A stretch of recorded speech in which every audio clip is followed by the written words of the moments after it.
As I scoured the eatery for the client I was scheduled to meet, I noticed my former spouse, Susan, in the company of a slightly overweight, middle-aged gentleman. It was clear he had once been fit, but the ravages of time and indulgence had taken their toll. Susan sat beside him, radiating happiness. Every detail about the man suggested affluence. Standing in the entrance, memories flooded my mind. Despite 3 years having passed since our separation, the emotions felt as raw as if it were yesterday.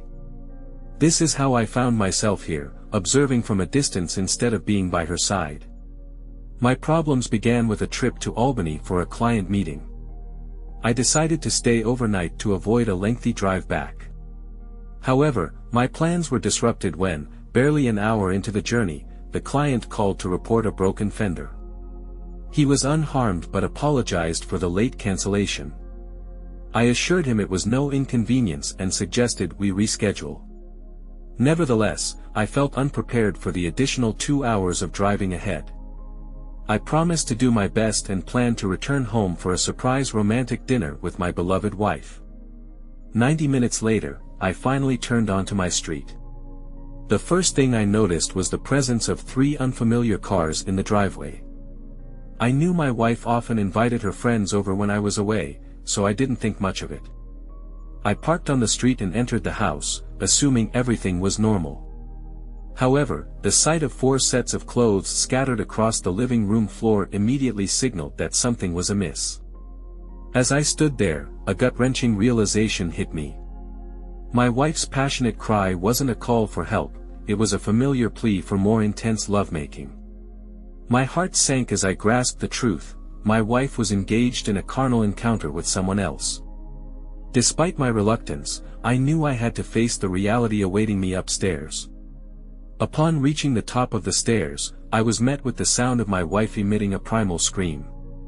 Stealthily peering around the bedroom doorway, I beheld 3 men. While unfamiliar with 2 of them, the third was unmistakably her boss from work, Jeff Davis. To my shock, they had my wife engaged in carnal acts. My disdain for Jeff deepened as he showered her with praise, acknowledging her assistance with his business clients. It sickened me to realize that this fool was exploiting my wife for his professional gain. All 3 of them treated her as a mere object of pleasure, using derogatory language and exerting their dominance over her.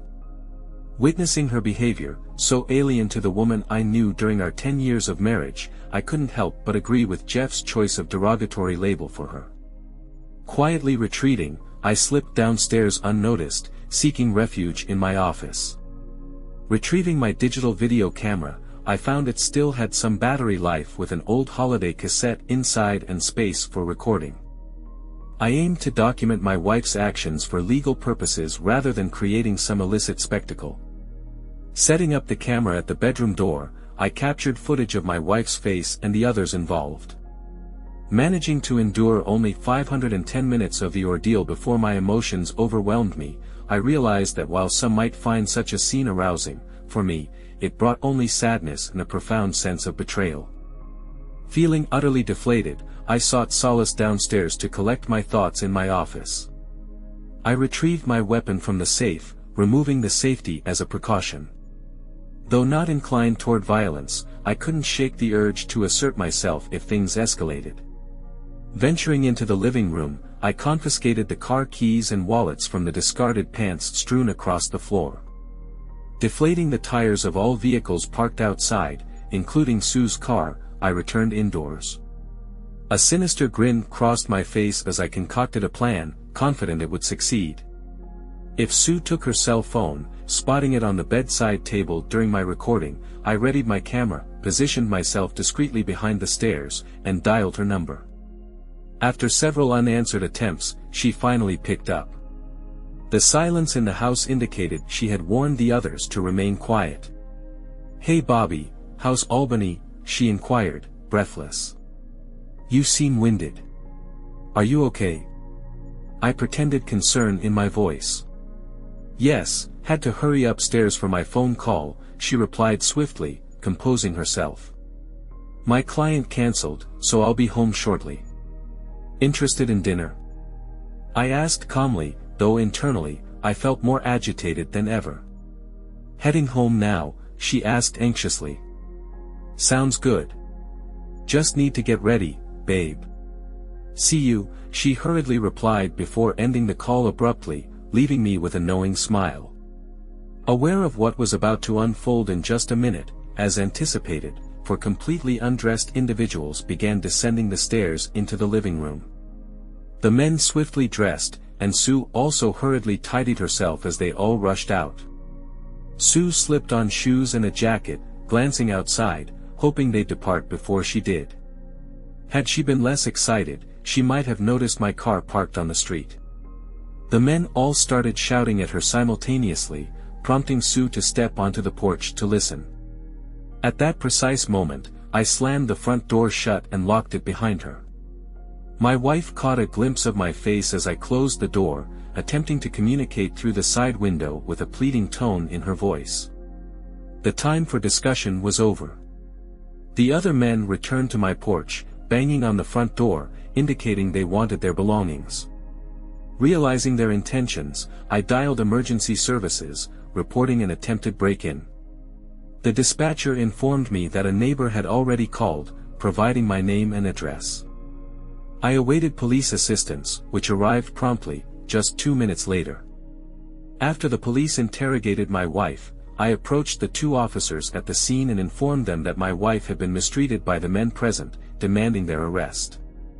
This caused immediate reactions from the men, who began shouting that they were invited and she consented, denying any maltreatment allegations. Everyone, including myself, turned to Sue, waiting for her response. She avoided eye contact and admitted in a subdued voice filled with shame that she had invited the men into the house and engaged in closeness activity with them, acting of her own volition. The men seemed relieved to avoid maltreatment charges. Shortly after, 2 more police cars arrived, and they recorded everyone's names for their report. The senior officer then addressed me, suggesting that since my wife invited these men and they were all over 18 years old, there was little legal recourse.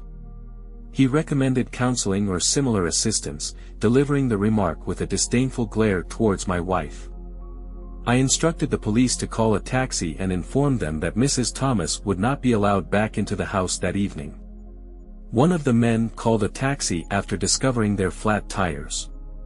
They also attempted to accuse me of stealing their belongings, but I refuted their claims to the police. Turning, I walked back to the porch where Sue remained with them until the taxi arrived.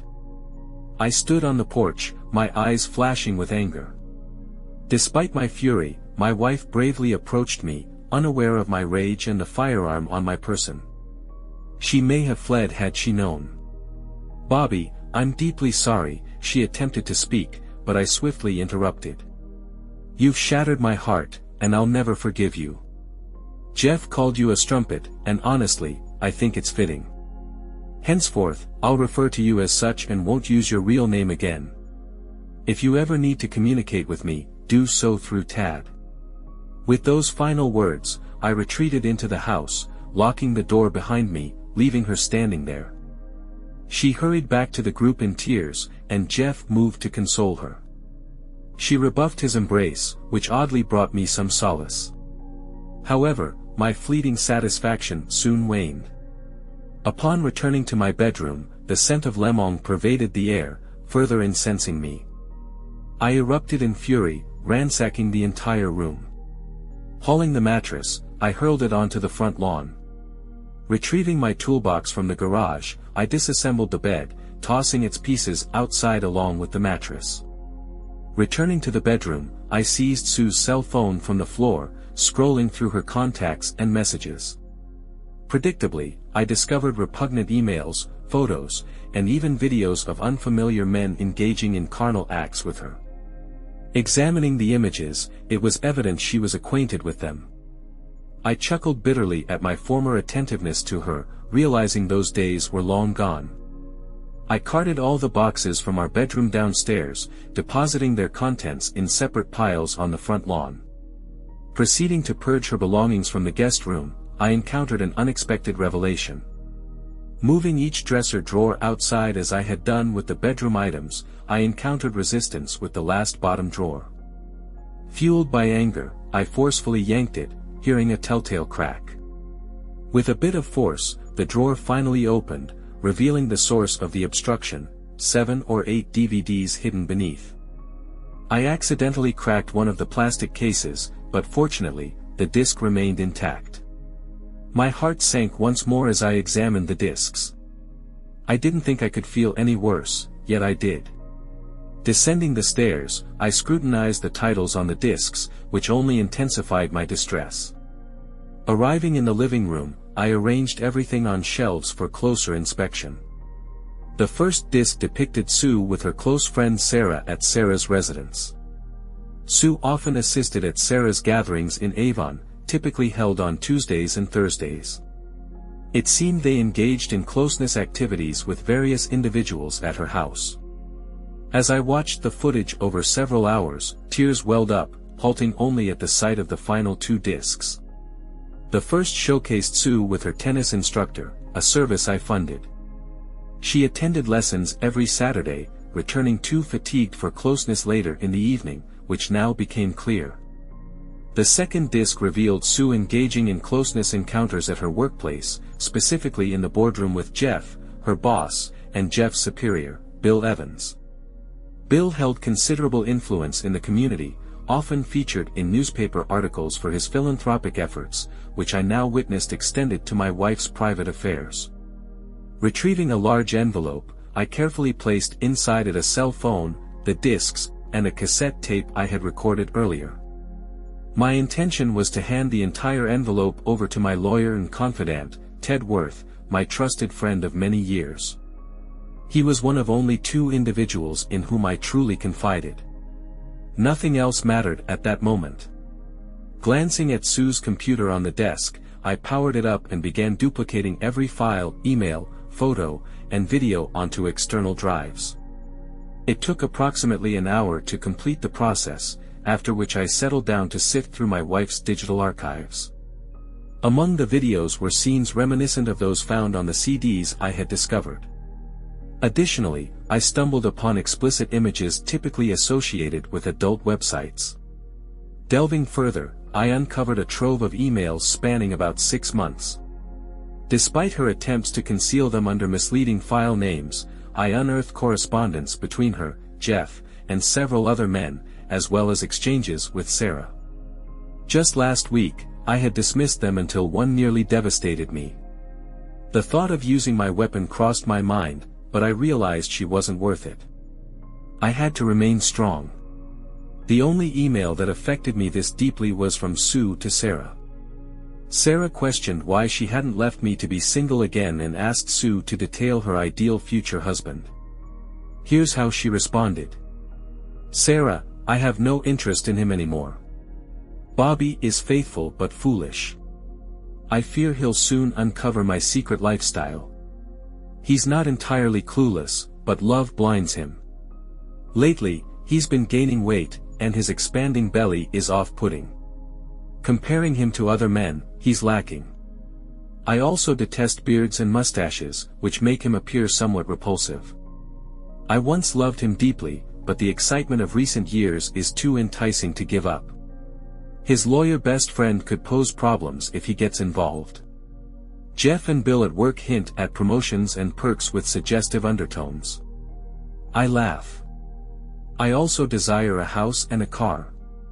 If I play my cards right, I could also secure alimony each month. Additionally, I'm anticipating our Tuesday party, pending recovery from my tennis injury. Tony is impressive. Ensure I received last Thursday's video. It was my first time with so many men simultaneously. As for my dream man, he must be affluent, loyal, compliant, and not too bright. He must cater to my every whim and still ask which one. I chuckle. I'm indifferent about the bedroom, as long as there's money involved. I laugh. I can fulfill my needs elsewhere. Sometimes it feels too easy. Damn, Bobby's home now. Got to go. See you on Tuesday. Call me. Sue. I read this letter repeatedly, its words disgusting, and the last few years deeply hurting me. Did she truly feel this way about me? Was my love so blind that she cheated on me for over 2 years? Afterward, I retired to bed and fell asleep on the sofa. The next morning, plagued by restless sleep, I called in sick to work. I reached out to my close friend and lawyer, Ted Worth. Mary, Ted's secretary, answered the phone. I'd known her almost as long as Ted. I urgently requested a meeting, but she informed me he'd be tied up in court all day. Mary informed Ted that I need to meet him in his office in an hour. If he starts bothering you with nonsense, bring up Tammy Brown's name. That'll grab his attention. See you in an hour, I said before ending the call promptly. I began getting dressed when my phone rang. Reluctant to speak with Sue, I checked the caller ID. It was an unknown number, so I answered, suspecting it might be Ted returning my call. Hello, Mr. Thomas. This is Bill Evans from Susan's office. If possible, I'd like to discuss the events from last evening at your house. Could we meet today in my office to clarify the situation for all involved? Unsure if he was aware of the video footage of him with my wife at his workplace, I knew he was concerned about retaining Jeff Davis's key clients. My wife and Jeff were valuable assets to him, and he likely didn't want to lose them. Additionally, he was surely worried about negative publicity for his company and himself personally. Mr. Evans, I have an important meeting this morning, but I'll call you back on this number before noon to arrange something for today, I assured him calmly. I conveyed it as though he was reasoning with me. He was in for a surprise. As I stepped out, I glimpsed what resembled a bizarre yard sale. The broken bed and Sue's clothes were still strewn about. An elderly neighbor waved, wearing a curious expression. I knew I'd become the talk of the neighborhood. As they say in the news, it was a suburban sensation in the city center. I grabbed a bite to eat before heading straight to Ted's office. Mary brewed a cup of coffee for me, lots of cream, no sugar. We had a long history together. Holy crap, Bobby. I don't know what you've got on Tad, but I mentioned his name, and he instructed me to clear his schedule for today. I could use a month off, she quipped. If you want to know who Tammy Brown is, she added jokingly, you'll have to ask Ted. By the way, where is he? I inquired. He said he'd be here right away. He needed to reschedule his meeting with the judge for today's court hearing, she informed me. Just then, he walked in. Holy crap, Bobby. Tammy Brown. You must be in big trouble for mentioning that name to me. Come into the office, and let's talk, he said, beckoning me. Mary, don't patch me through to anyone right now, Tad quickly interjected. I grabbed my coffee, and he shut the door for privacy. I recounted the events of the previous evening and shared what I had discovered about Sue's new lifestyle. Then, I handed him an envelope with the evidence I had gathered. Finally, he spoke. He listened attentively to my story without interruption. I could see the legal gears turning in his head as he processed the events from the night before. I also informed him about Bill Evans's request for a meeting today. Well, Bobby, as they say, let's prioritize. I've known you for a long time, and I understand you're devastated. Is there any chance for reconciliation with Sue? He inquired. Ted, if it were Katie, your wife, and you found those videos and emails, you'd leave her in an instant. I want a divorce, but I also want to inflict some serious damage. I'm not going to quietly accept this betrayal, I confessed. Okay, first, we'll sue Tony in the tennis club. Sarah is off the table as she's just a friend. Sue's workplace, however, is a different story. Secondly, we'll sue the 2 clients and their companies who were at your house. We'll also go after Jeff Davis, Bill Evans, and their associates, he warned. Things might get worse before they get better, Ted cautioned me. But I don't care. Even if I have to resort to physical confrontation, I'm going to make these people pay for what they've done through Sue, I asserted with anger in my voice. All right, Bobby, recap what Bill Evans wanted, and we'll proceed from there, Ted informed me. We explored several options, and I favored the final one. A direct attack on Sue's workplace seemed most fitting. I had leverage with video evidence of Davis, Evans, and Sue in their boardroom. Ted explained, noting that as Sue's superiors, they influenced her position. It could also result in serious legal repercussions. I liked the sound of it, I remarked firmly. Ted also hinted that once Bill Evans realized what evidence we had, his stance would change, likely resulting in a settlement offer. If it's less than $2 million, he can forget it, I remarked firmly. I'll tell you what, Ted, make it $2.5 million. I've seen your legal bills before, I joked. Come over tonight at 7 p.m. Katie will whip up a fantastic dinner for us. You could use a break from home, I insisted. I promptly scheduled an appointment with Bill Evans for 2 p.m. the following day. Mary, they're calling you online. Line 1, she informed him. Mary, I told you no calls, he snapped, visibly agitated. Sorry, Ted, but this is Susan. She wants to talk to you, and I thought you might want to answer, Mary persisted. Sorry, Mary, it's going to be a long day, and it's just getting started. Does she know Bobby is here? He inquired. Not that I know, Ted replied. Tell her I'll talk to her in a minute, he said more calmly as Mary promptly exited to the reception area. Well, I bet she's already discovered that her cell phone, computer, and all her DVDs are missing. I bet she was furious that I dumped all her belongings on the front lawn along with our bed, I informed him.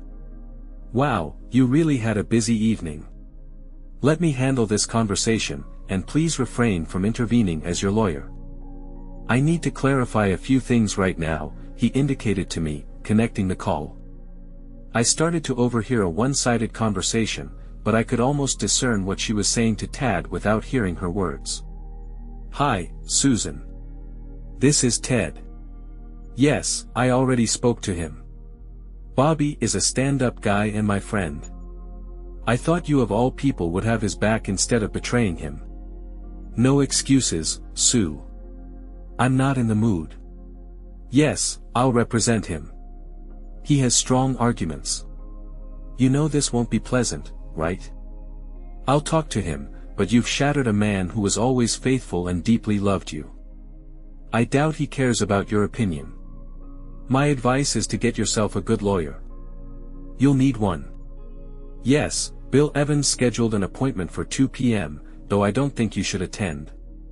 Listen to me, Sue. If you even attempt to eavesdrop outside the office door, I'll advise Bobby to leave, and things will escalate. It's better to wait and keep yourself composed today. I know he put your belongings out on the lawn, but just as you can invite strangers into your bed, he can remove your possessions from the house. Frankly, I'm surprised he didn't resort to violence last night. Yes, he was armed, but for self-defense purposes. Remember, he believed you were in danger of assault. It's in the police report. I can't say for certain, but if it were my Katie, I'd likely be in custody right now. I think he acted out of anger, given the circumstances regarding your computer, cell phone, and any other missing items. You'll need to speak to the co-owner of the house. Perhaps he left them on the lawn along with your clothes, and someone took them. I've handled all the escrow paperwork for the house, and you both have equal rights. How you exercise these rights is up to each of you, Ted responded. He then told Sue not to push it and expressed his temptation to punch her in the nose. He instructed her to stay with Sarah and promised to be in touch, asking her lawyer to contact him once they've retained one. Tears wouldn't sway Ted now, as he was not only Bobby's legal counsel but also his friend. He stated that her tears wouldn't move him and that he could be ruthless when necessary, which seemed to be one of those times. He expressed regret that she would witness a side of him only his enemies see and warned her that she wouldn't like it. Ted concluded by instructing Sue to keep her distance from Bobby and remain in her office for the time being, as he wanted nothing to do with her. Glancing up at me, Ted asked if I caught most of that conversation, his tone tinged with sadness. I confessed to my friend that I did catch most of it, expressing my wish to confront her face to face and express my true feelings. However, I admitted that I didn't think I could bear the pain of seeing her again, at least not yet. I have a couple of requests for you, Bobby, he said, his demeanor shifting instantly to one of positivity and optimism. First, hand me those tapes. Tad instructed me to retrieve the videotapes from the envelope, those from the previous night, the ones featuring Tony at the tennis club, and the footage of Sue with Mr. Davis and Mr. Evans in her office. After handing him the tapes, he instructed me to invite Mary to join me for lunch. I gave him a puzzled look, to which he promptly responded in kind. I think it's best if I review them myself to spare you any further distress before our meeting at 2 p.m. Moreover, I don't believe watching this material would benefit you right now. I don't want you to be upset before our meeting with Bill Evans, he explained. I acknowledged his wisdom and thanked him before sharing the good news with Mary. She jokingly suggested I take her to an upscale restaurant if Ted was footing the bill. We both chuckled and left the premises. Mary proved to be an excellent dining companion, and for the next hour, she helped me forget my troubles. Upon our return, we heard Ted cheering as we entered the office. He was in high spirits, doing a little victory dance at his desk. These recordings are a game changer, Bobby. I can't believe it, he exclaimed. My expression turned bittersweet, and I think he finally grasped why. Oh, Bobby, I'm truly sorry.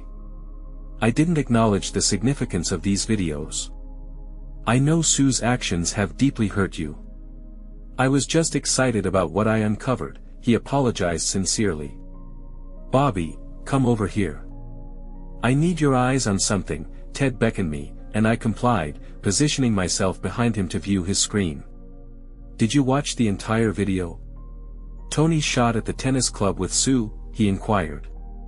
No, I only managed to skim through some of it last night. It was tough to stomach without feeling the urge to lash out or worse, I admitted honestly. Well, brace yourself. Towards the end, just after Tony and Sue finish, they attract a small crowd in the men's locker room. Yes, the tennis club's locker room. I hate to say it, but she let the other men who were watching join in after Tony. I'm not telling you this to upset you but to shed light on this guy right here, Ted explained, pointing at the screen on his desk. The individual he was indicating was an older man, draped in a towel with his long gray hair and a walrus-like mustache. Do you recognize him? Ted asked. I have no clue who this guy is, but I presume you do, I responded, trying to maintain composure. Bobby, this is ammunition for our meeting today at the tennis club at 16 Nasi, he informed me, his excitement palpable as he explained his strategy. I grinned when I heard his plan. Besides being my friend, Ted was an exceptional lawyer. I was relieved to have him on my side. This time, we departed his office for downtown, armed with a portable DVD player, some printed photographs, and legal envelopes. Upon arrival at Sue's building, we proceeded to Bill Evans's office on the top floor, with Sue's office located one floor below. After waiting in the reception area, we were eventually ushered into Mr. Evans's lavishly furnished office. Just before entering, I sensed someone observing me from the hallway. I glanced in that direction and caught a glimpse of the woman before she vanished around the corner. Guess who? I thought to myself, relieved I wouldn't have to confront her today. We stepped into Bill's office, adorned with opulent furniture and adorned with plaques, awards, and photos of him with various notable figures. The thought crossed my mind, had he ever brought Sue here? At that moment, my disdain for Mr. Evans intensified more than ever. I introduced Ted and took the lead in the conversation. Hello, Mr. Evans. This is my friend Ted Worth, and he'll be joining us for the meeting you scheduled today, I informed Bill as we exchanged handshakes. Mr. Thomas, Bob, I thought this was meant to be a private meeting between you and me, Mr. Evans inquired. Well, I decided to bring Ted along. Anything you have to say to me, you can say to him as well, I stated firmly without opening it up for discussion. He accepted Ted's presence and directed his remarks solely at me, disregarding Ted. This brought a smile to Ted's face. I anticipated what was coming next, but I allowed Mr. Evans to speak first before we burst his bubble. "Bob, may I call you Bob?" Bill asked. "Absolutely, no issues. In fact, I thought it might be beneficial to have Jeff Davis present at this meeting too. I'm not sure if it's feasible, but it concerns him as well," I informed Mr. Evans. After a brief pause, he pressed the intercom button. "Julie, inform Jeff that I require his presence in my office immediately. Tell him to drop everything and come here right away, understood? Jeff will be here shortly. In the meantime, I want to express my sincere apologies for the trouble caused by Jeff and Sue in your life. I know last night must have been awful, but if we collaborate, we might be able to find a solution beneficial to all parties," Bill expressed optimistically. "What exactly do you mean, Mr. Evans?" I inquired, waiting for Jeff's arrival. "I genuinely care for your wife, Sue," Bill began but was interrupted by Jeff's entrance. He hesitated momentarily, appearing as though he might turn and leave, but Bill instructed him to take a seat. Reluctantly, Jeff complied, avoiding eye contact with me. "Bob, I wanted to convey that I have great affection for Sue, almost like a daughter," he started to speak when Ted interjected. "Are you implying you have a penchant for incest, Mr. Evans?" Ted asked, catching him off guard. I chuckled to myself, understanding the intent behind Ted's remark. "What? What are you suggesting? Do I have a fondness for incest? What on earth does that mean?" he retorted with indignation. "Well, allow me to illustrate. As they say, a picture is worth 1,000 words, Ted stated, placing the DVD player on Bill's desk. "These are screenshots from the video you're about to watch," he handed them to Jeff, not Bill. Jeff's eyes widened, and he passed them slowly to Bill. The images depicted Bill and Jeff both involved with my wife, leaving no room for doubt about their identities or actions. I even suspected Bill recognized his own boardroom table where he and Sue had engaged in their activities. "Jeff, are you seriously telling me that you were foolish enough to record this on video and distribute copies?" Bill queried, nearly speechless. It was evident that Jeff was currently unable to provide a response and appeared completely dumbfounded. "Well, Mr. Evans, here's how it's going to unfold. Oh, and just to clarify, I'm Bobby's attorney as well as his friend, so let me outline what we expect and how we expect you to address it," Tad informed the shocked audience, thoroughly relishing the moment. "Firstly, Sue retains her position without question. Bobby believes she'll require employment, and she seems to fit in quite well with everyone here," he directed this statement to Bill, accompanied by a subtle wink. "Secondly, Mr. Davis is no longer part of the equation here. Sue stays, and he exits," Tad declared to Bill, gesturing towards the flabbergasted Jeff. "Thirdly, we expect you to present us with a monetary offer that respects our intelligence. We'll entertain your initial proposal and provide a yes or no response within 5 business days. We anticipate taking legal action within 2 months, possibly sooner if necessary." Before they could interject, Tad initiated the video playback, swiveling the screen for Bill's viewing. It depicted both men engaging in carnal acts with my wife repetitively in their boardroom. Jeff didn't need to watch, given his involvement in the video recording. Bill simply observed, his mouth agape. I could sense his mind working overtime, contemplating how to salvage his business, reputation, family life, and, most importantly, finances. I knew action would be imminent. "Jeff, after these gentlemen depart today, we'll need to have a serious discussion about your future employment here. I'll consult with my legal counsel to negotiate a settlement that satisfies you to some extent. You both comprehend the potential repercussions for our business if this information were to surface prematurely," Bill mused aloud. "Don't fret, Mr. Evans. We'll maintain your confidentiality until we receive a serious proposal from you. However, I wouldn't rush to terminate Mr. Davis's employment just yet. He may possess additional copies of the video, providing him with leverage if we fail to act. You and Mr. Davis can address this matter independently. Oh, and just so you're aware, both of you could face legal consequences for engaging in relations with an employee, directly impacting your employment status and prospects, Tad cautioned them as we both rose to depart.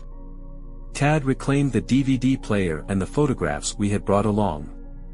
We exited just as Bill and Jeff seemed poised for a private discussion. I approached Tad with a query, but he gestured for silence until we were outside. I hadn't noticed my wife lurking around the corner, attempting to eavesdrop on our conversation, but Tad had. The last thing I heard was Mr. Evans barking into Julie's intercom, "Get Sue Thomas here immediately."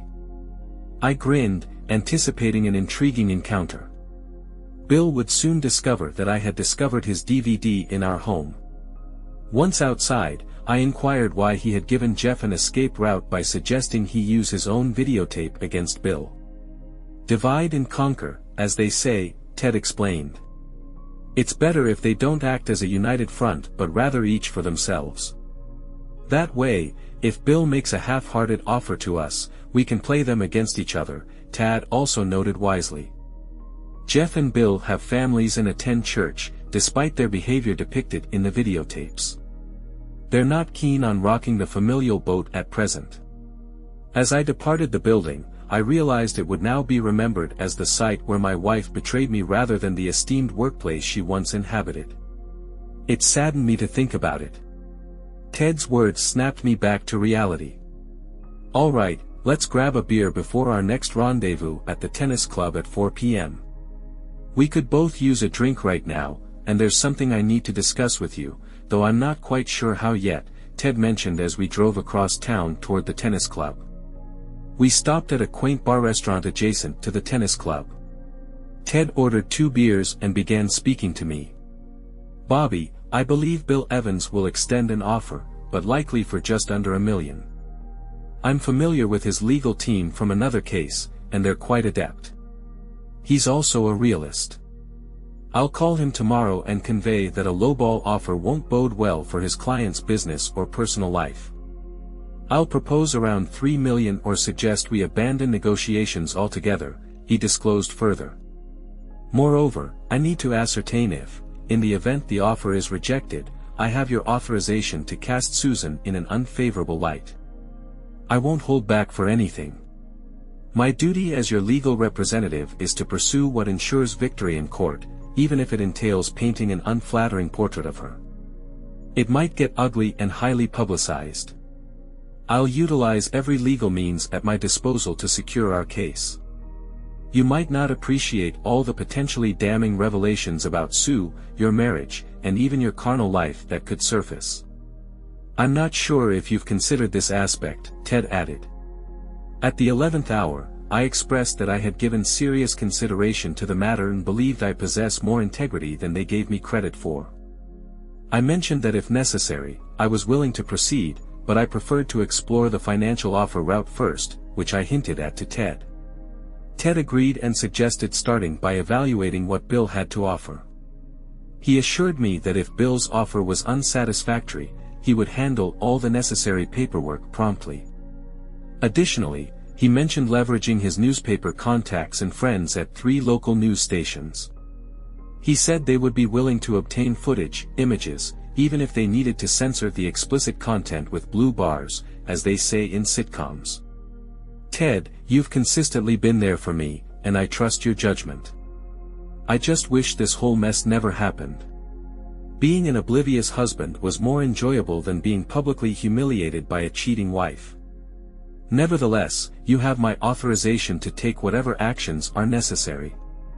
After all, I didn't initiate this debacle, but I'm determined to conclude it soon," I expressed with frustration in my voice. "Understood, Bobby. No problem. Now, let's discuss the material for our next meeting. This guy, Mr. Harry Riel, is the owner of the Ace Tennis Club. This is the guy I pointed out in the video in my office. He's indicated that he'll likely adopt a laissez-faire attitude, asserting that adults will be adults, and he won't intervene. Even Tony's tennis coach might be dismissed for appearance's sake only to be rehired later. Tony's quite popular at the club, particularly among female members.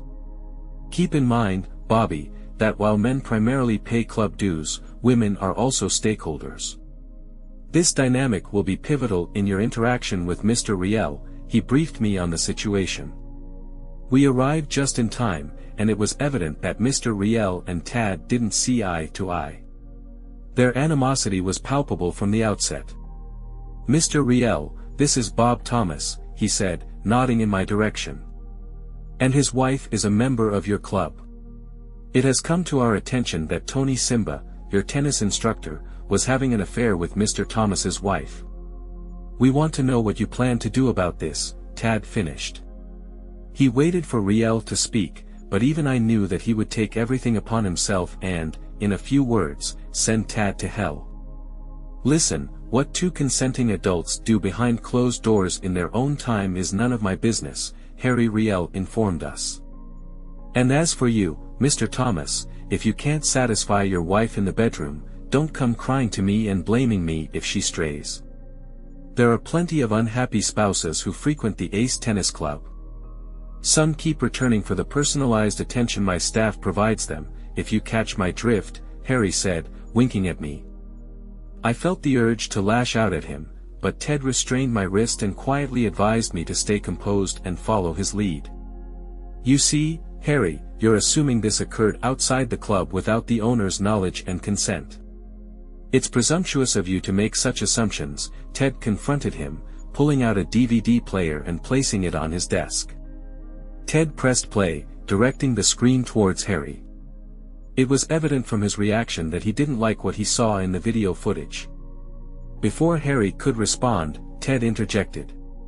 "Harry, you, with full awareness and with your colleague's complicity, took advantage of a paying member of your club, Mrs. Susan Thomas, a married woman whose dues were paid by Mr. Thomas. She is now a dissatisfied customer." This informed the silent Mr. Riel. When this information surfaces, every dues-paying man will want to know if his wife is engaging in similar activities while he foots the bill. "I'll have to subpoena everyone present in the locker room that day. Married men may not be pleased with you about this," Ted added, adopting an almost storytelling tone. "Furthermore, there's the issue of reasonable expectation of privacy when filming in the locker room," Harry interjected. "Once I'm through with you, your club won't retain its community reputation, and your bank account may suffer as well," Ted asserted for added persuasion. "So here's what we're after, a substantial offer from you and prompt action. Doing so could spare you considerable convenience and financial loss," Ted concluded as we observed Harry Riel weighing his options. "Ted, you're still a real piece of work, but I can't argue with your reasoning. I'll contact you tomorrow with my offer. If I comply, all tapes will be returned to me and remain confidential. I'll also willingly terminate Tony's employment. Now, if that's all you legal extortionists came for, get the hell out." Harry Riel dismissed us as Ted retrieved the DVD player with a grin and powered it off. "Oh, and say hi to Tito Martin," Ted remarked to Harry before exiting the room. "Go to hell, Worth," was all Harry could retort. Ted chuckled all the way back to the parking lot. That was quite the adventure. "Now we wait for suggestions," Tad informed me as we headed to his house for a delightful homemade dinner. By week's end, Bill Evans had offered nearly $2.7 million to retain Sue as his employee. Jeff Davis, after naively handing over all his tapes to Bill Evans, found himself out of a job. Bill simply terminated him, leaving poor Jeff with little recourse. I went after the two fools who were with my wife the night I caught her with Jeff. They happened to be two of Jeff's major clients. Neither of them wanted any publicity, whether for their companies or themselves, so each of them offered me $1 million to keep quiet.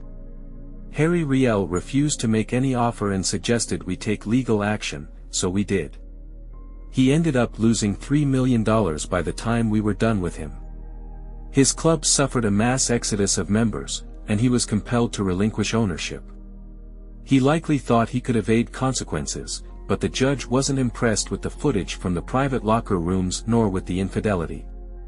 I granted Sue a house and a car as she desired without having to pay a cent in child support. I only encountered her twice in court, both times greeting her as a strumpet, which brought her to tears. I often pondered why she cried now but not before causing such turmoil in my life. I came into more money than I ever imagined, thanks to following Ted's advice. The pain still lingered, haunting me to this day. All the trials of that dreadful year rushed back in an instant. I hadn't realized anyone was addressing me until I snapped out of my flashback and heard the restaurant manager inquiring if everything was all right. Unsure how long I had stood there lost in thought, I shook my head to clear it and returned to the present. Apologies, just reminiscing about an old issue. Once I saw the group I came to meet, thanks again, I explained to the manager, noticing the curious glance he gave, reminiscent of how people regard an elderly person lost in their thoughts. I made a beeline for my ex-wife's table. The surprise was evident on her face when last we were together. I was overweight with long hair and a beard, nursing an old knee injury from baseball. That was my excuse then, but truthfully, I had settled into a complacent life with her. Now, I sported a shorter haircut, was trimmed from regular workouts, and had my knee repaired, thanks to the money from Jeff and Bill's company. My suits were now upscale, and I made an effort to present well in public. I opted to speak up first. "You look fantastic today, strumpet. Almost forgot how stunning you could be," I remarked, intentionally provoking a reaction. I knew exactly how to push her buttons. "My name is Susan, Bobby." "Why can't you address me by my name?" she retorted, clearly irritated. "I didn't label you strumpet." "You know who did." "I simply find it fitting. I warned you 3 years ago that you shattered my heart, and I'll always remember you by that title," I explained. As the man beside her began to object and rise from his seat, Sue urged him to remain calm. Tears welled up, smudging her makeup. Her boyfriend interjected, "Go freshen up, Sue, and fix your face. I'll handle this idiot for you." With those words, she stood, locking eyes with me as I reciprocated with a single glance, perhaps revealing the agony I'd harbored for 3 years. Her tears flowed harder, surprising me that she still harbored any sentiment toward me or perhaps lingering guilt. Likely, it was a blend of both. "I expect you to be gone when I return," she declared tearfully, heading to the restroom, where I noticed the sizable engagement ring on her finger as she wiped her eyes and left. "You must be Bob Thomas, Sue's ex-husband," he queried with disdain in his tone. "Indeed, and you must be the new man she's been dreaming of," I retorted, sensing his indignation. "I'm Sue's CFO, and if I were you, I'd refrain from using that term," he cautioned, though his reluctance to cause a scene was evident. "I only sought to converse with you privately. I have 3 inquiries, then I'll vanish from your life forever," I informed him, noting his quizzical expression. "I've been in your shoes before, and I don't want anyone else to endure my fate." I suppose the strumpet painted me as a lousy husband, abusive, or neglectful, or a womanizer. "I'm not here to salvage my reputation in your eyes. Honestly, I doubt it would serve any purpose. First off, does Sarah still host her Avon gatherings at her place on Tuesdays and Thursdays?" I inquired. "Sue assists Sarah with her decor sales on Mondays and Wednesdays." "It seems your memory is a bit faulty," he snapped back. "All right, then. Does she still take tennis lessons on Saturdays?" I pressed. "Sue swings a racket on Sundays." "You seem to have a hazy recollection for someone married to her for so long," he remarked triumphantly. "All right, final question. Have you ever checked under the bottom drawer of the dresser in your living room?" I asked hurriedly. "No, why would I even do that?" he protested. "The 3 questions I pose to you are the reasons why we're no longer together. I still have all the leftover divorce paperwork in my office, legal documents, emails from Sarah and the other woman, and hours of videotapes. I've carried these with me for the past 3 years, so I thought you should have them," I explained, retrieving a worn and folded piece of paper from my wallet. This is what the other woman wrote to Sarah when she inquired about how to get rid of me before I discovered her infidelity. After reading that letter, I realized I didn't know her at all and probably still don't. But it all revolves around you, I stated, handing him the paper. However, I knew Sue very well and understood her compulsive habits. She always followed the same routine meticulously, sometimes driving me crazy. I also had a feeling that even with a new man, she'd stick to her old ways. I elaborated. He seemed hesitant to accept the paper, but curiosity seemed to win out. He reached over and opened the email. I've carried it for 3 years, occasionally rereading it and striving to better myself so that no woman would ever write such things about me again. Of all the evidence, that email hit me the hardest, which is why I've kept it with me. It's the same email I mentioned earlier in my story, I added.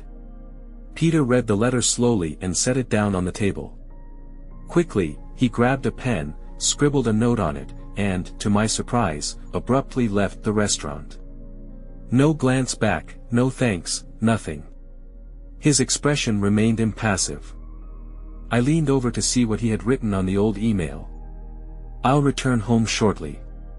Please wait here, and I'll call you in 15 minutes. I need to check under the bottom drawer of my living room dresser. Be right back. Peter.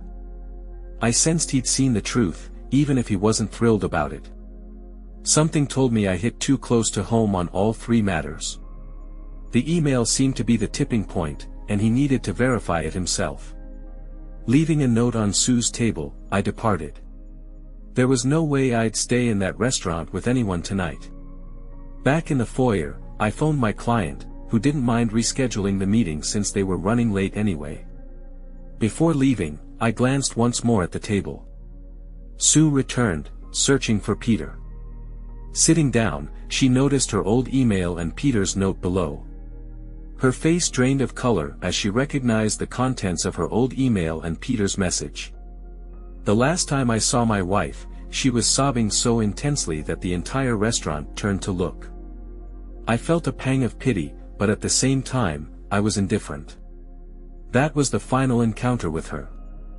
I still wonder if Peter found something under the dresser drawer. Sue's tears indicated he might have.